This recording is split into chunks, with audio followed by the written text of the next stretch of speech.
Hop, assalomu alaykum. Mm, Weekly Market Outlook ko'rib chiqamiz. Hop, hafta deydi bizada bitta iPhone'ga bor. Judayam uzun. Men iPhone'ga deb olaman buni, kimdir olmaydi. Men olgan bo'lardim iPhone'ga deb. Uni 50% judayam bizga qiziq haftalik uchun. Agar haftamiz shunaqa yopiladigan bo'lsa, yana bir marta mana bu xayriga hujum qilishimiz mumkin. Hozir mana o'tgan haftani lovini yechib, hozir tepaga impuls bo'lyapti. Agar dailyga tushadigan bo'lsak, mana dailyda ham shu hozirgi weekly IPVGda yasalgan o'tgan kunni mana bugun mana bu dushanbani lovini olib уже tepaga chiqib qolibdi. Agar bu sharti bo'ladigan bo'lsa, ertaga mana bu ikkalasini o'ylab olsak bo'ladi. Hop, endi ashto'rga tushadigan bo'lsak, aytgancha mana qaraylik, dailyda mana bu 50% buzilmasa, bu o'zi weekly bu, lekin dailyda buzilganini bilib olsak bo'ladi. O'shanday mana mana shu 50% agar buzilmaydigan bo'lsa, biza hali beri tushmaymiz. Agar buzilsa tushib ketamiz lekin. Hop,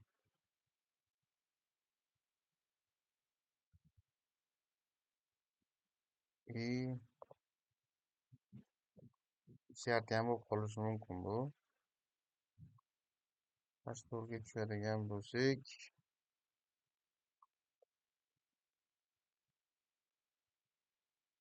mana bizani daily low'imiz sweep bo'lib, keyingisi OB qoldirib tepaga uchgan.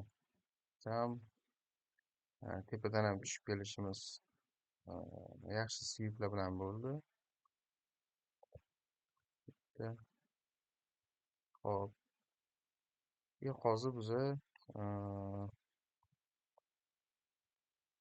mana bu so'rgida turibmiz. Buni reaksiyasini ko'rishimiz kerak. Reaksiyasini ko'rgandan keyin yo dalish pastga, yo dalish tepaga ko'tarishimiz mumkin. Lekin daily sweep bo'lgandan keyin уже mana bir equal high desa ham bo'ladi bularni.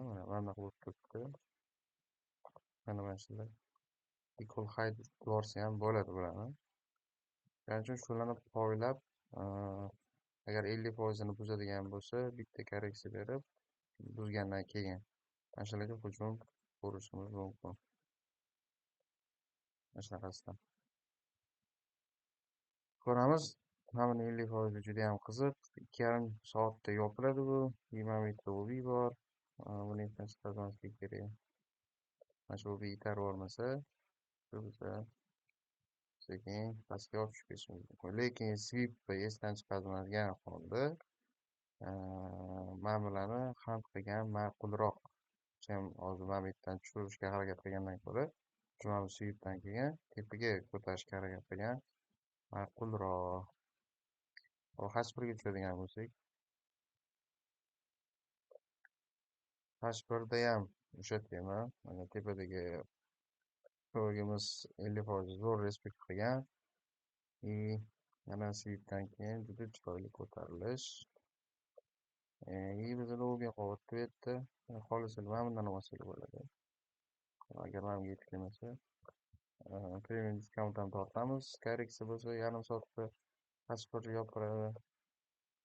Premium diskount tortadigan bo'lsak, mana bu o'rgini ko'rsatadi. Demak, mana bu o'rga emas, mana bu o'rga qiziq. Biz qo'ygani uchun. Mana shu o'rgadan ko'taramiz agar korreksiya bersak. Manimcha tagida SMG bo'lib qoldi. Hop, mana bunisi 24-12, bunisi 25-4. Mana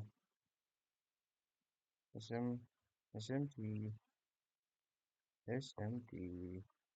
berib qo'ydi.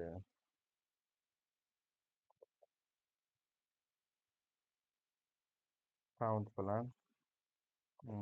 Bunisi 12.00,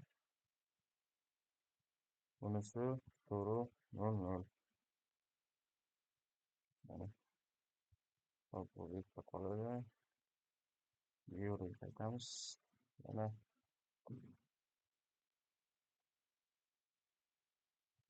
SMT'ni bergandan keyin bitta qoldirgan pulgisi biz uchun zo'r entry bo'lib beradi, lekin manga e'tiborli bo'lgan holda harakat qilishimiz kerak.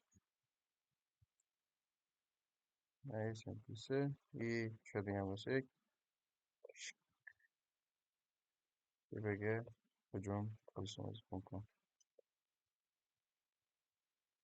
Shunaqangi, hop, endi M15 ga tushadigan bo'lsak, rekord SMT'dan keyin ko'tarilish davomida test bo'lmagan bitta OB bor. Hop, mana bu joydan reaks olib ketgan bu. Agar bitta premium discount qilgan bo'lsak ham yana mana shuni pulga to'g'ri keladi. Agar entry topsak, yevroda long qarashimiz mumkin. Mana tushib keladigan bo'lsa,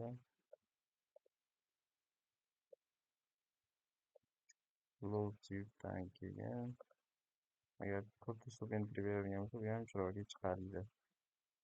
Ну, ko'ramiz. Nima qiladi, nima qo'yadi.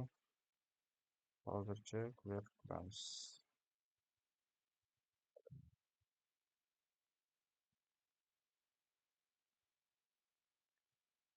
Maybe men shunaqa ish kutaman. Men bu sweepini kutaman. Agar sweep qilib ko'taradigan bo'lsa, yana mana shu anundan ketishimiz mumkin-da. Shuning uchun ko'ramiz, hozir nima qiladi. Tamam.